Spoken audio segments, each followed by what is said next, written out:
सोलापूर सदर बाजार पोलीस ठाण्याच्या गुन्हे प्रकटीकरण पथकाने अंमली पदार्थांविरोधात मोठी कारवाई करत 2 संशयितांना अटक केली आहे.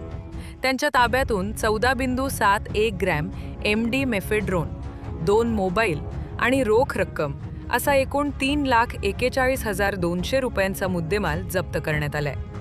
या प्रकरणी सदर बाजार पोलिसात गुन्हा दाखल करण्यात आलाय. पोलीस आयुक्त M. राजकुमार, पोलीस उपायुक्त प्रीतम यावलकर व सहाय्यक पोलीस आयुक्त विजया लक्ष्मी कुरी यांच्या मार्गदर्शनाखाली वरिष्ठ पोलीस निरीक्षक अजित लकडे यांच्या सूचनेनुसार गुन्हे शाखा पथकाने रविवारी पेट्रोलिंग दरम्यान सिद्धेश्वर चौक परिसरात सापळा रचला. त्यावेळी संशयास्पद हालचाली करणाऱ्या 2 जणांना ताब्यात घेऊन झडती घेतली असता त्यांच्या ताब्यात MD आढळून आला. मुजम्मिल हबीब कोथिनविरे, वय 21, राहणार साखरपेठ सोलापूर आणि निलेश बसवराज बिळूर, 27, राहणार काडादी चाळ, रेल्वे स्टेशन परिसर सोलापूर असे अटक करण्यात आलेल्यांची नावे आहेत.